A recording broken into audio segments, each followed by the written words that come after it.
pour notre nouveau service après-vote. Ce service après-vote est un peu particulier parce que c'est sur un conseil municipal qui était inattendu. Comme d'habitude, on s'est retrouvé dans le fait qu'il n'y avait aucune commission qui a été réunie sur le sujet que nous avions à débattre, enfin à débattre, c'est même pas du débat, c'est à voter au conseil municipal.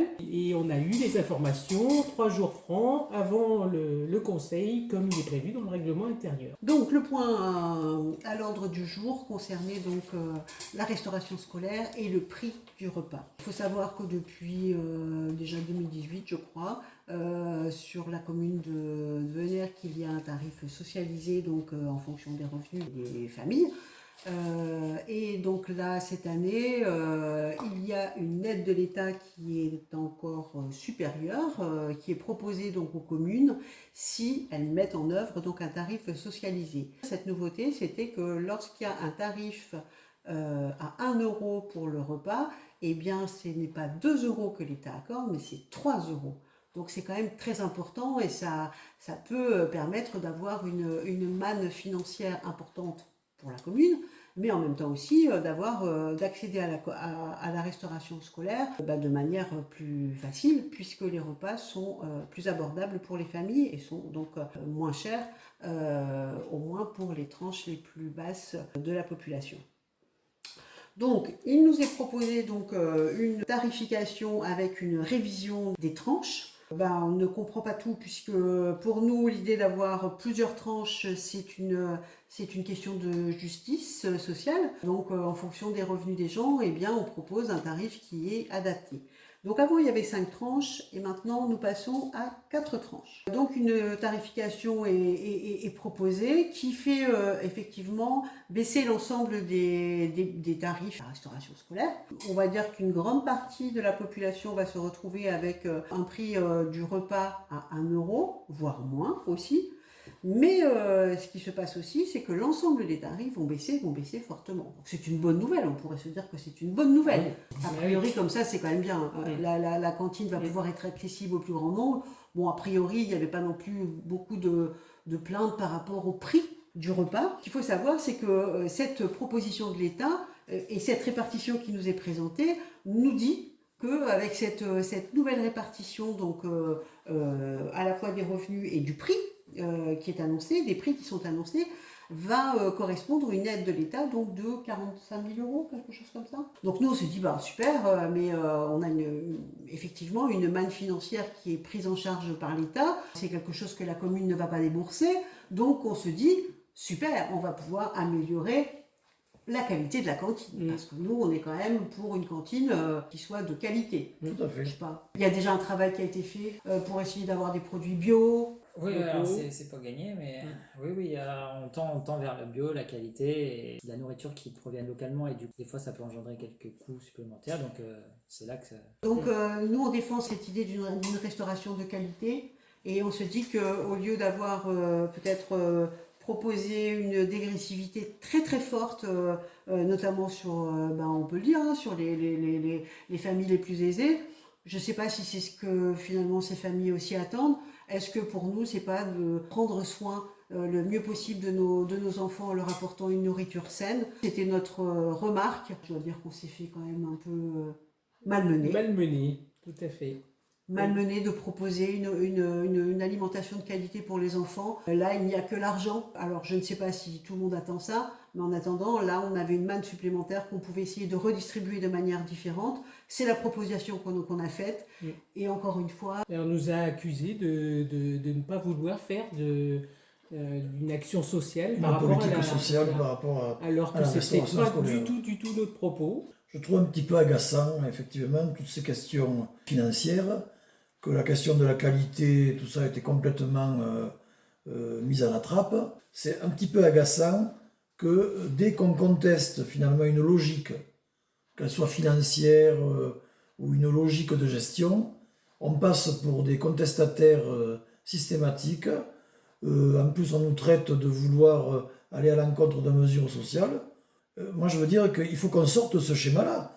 On pourrait être tout à fait favorable pour une cantine gratuite pour tous, une restauration scolaire finalement qui soit dans la continuité de de la pédagogie, de réapprendre à nos enfants à prendre plaisir à manger, à redécouvrir des goûts nouveaux. Et ça passe pas forcément par des considérations financières. Moi, j'ai envie de dire presque que la restauration scolaire devrait être dans la continuité d'une pédagogie globale. Ça pourrait aller aussi dans le sens d'une éducation à la santé.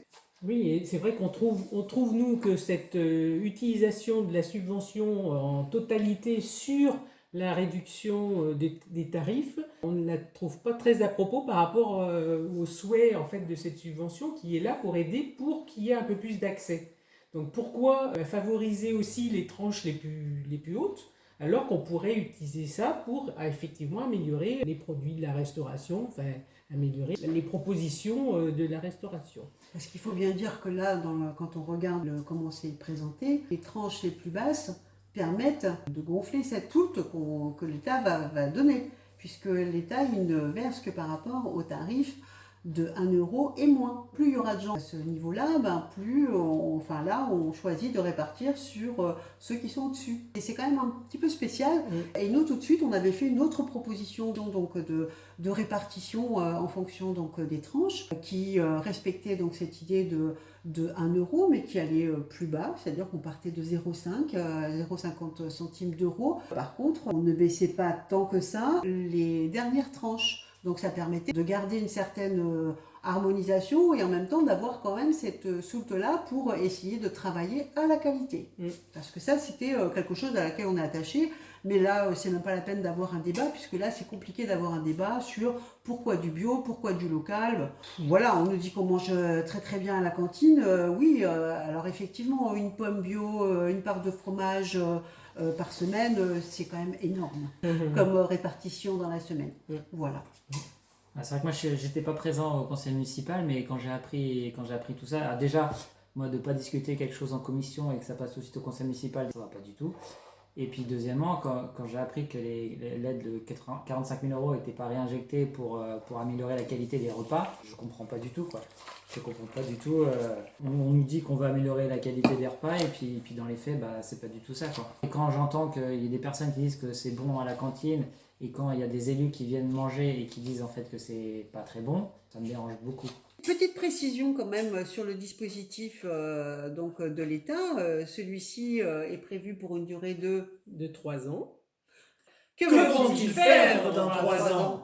Alors, à la suite de ce point unique qui était à ce conseil municipal, nous avions envoyé des questions écrites sur 2 sujets particuliers. Donc, le premier, on est revenu sur le sujet de la 5e classe en école maternelle que nous soutenons. Et on demandait en fait à la majorité de confirmer leur soutien à cette ouverture de 5e classe et à la création d'un 5e poste d'ATSEM. Oui, parce qu'il y a quand même eu, entre le conseil municipal précédent et ce jour, il y a eu la pétition, il y a eu une déambulation dans la commune, il y a eu des vidéos qui ont fait un peu le buzz quand même un peu partout. Oui. Donc on sent bien qu'il y a une mobilisation quand même qui est en train de grandir par rapport à cette idée d'ouvrir une 5e classe qui nous paraît vraiment nécessaire.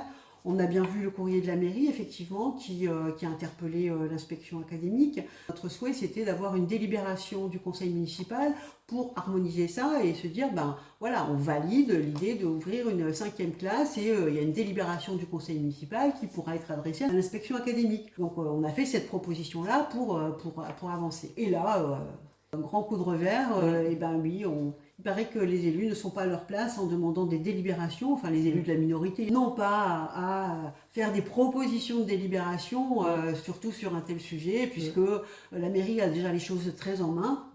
Oui, écoutez, il y a une lettre qui a été faite, mais bon, à part ça, là dans la lettre, on ne demande pas l'ouverture d'une 5e classe. Donc nous, on veut des faits objectifs, on suit ce que souhaitent les parents d'élèves, et parce qu'on est bien convaincu du bien fondé de ce qu'ils disent par rapport à l'éducation des enfants. Donc, on souhaite que le conseil municipal se positionne.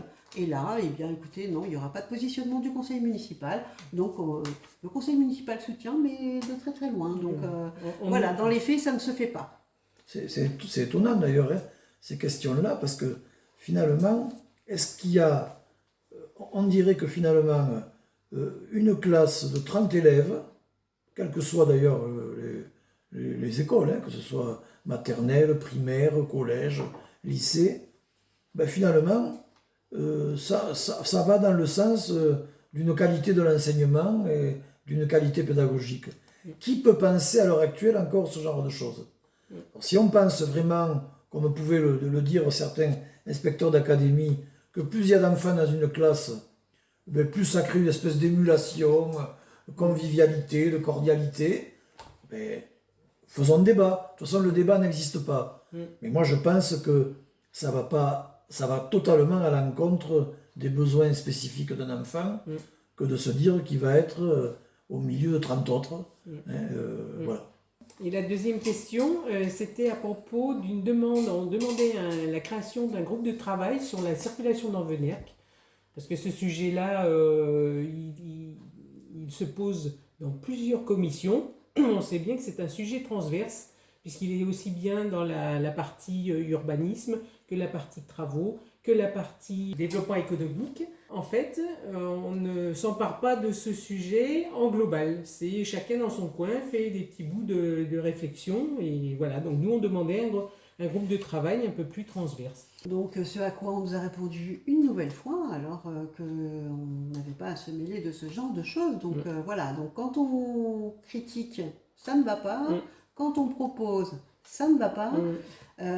Et pourtant, on peut dire qu'il y avait une sorte de consensus là-dessus. Enfin, nous, on a participé à la première réunion du conseil consultatif. Moi, j'étais avec des élus, on en a parlé, on a encore parlé de circulation. Et là, on le demande officiellement, bim, mais de quoi vous vous mêlez? Franchement, il y a bien les élus du bureau qui peuvent s'en occuper. Donc, moi, il me semble que la circulation dans Venerque, c'est quand même quelque chose qui intéresse l'ensemble des citoyens. Et donc, alors le comité consultatif s'en occupera peut-être, mais ça n'empêche que les élus aussi peuvent s'en occuper, hein, puisque ça fait quand même partie de leurs attributions. Et surtout, c'est quand même pas très agréable de se faire envoyer dans les roses à chaque fois qu'on fait une proposition. Bon, prenez soin de vous, puis on vous souhaite de passer de bonnes vacances. On se retrouve au prochain Point SAV. et ça Eh ben voilà, tout à avec fait. plaisir. À Allez, bientôt. bonnes vacances. Ciao. Bonnes vacances.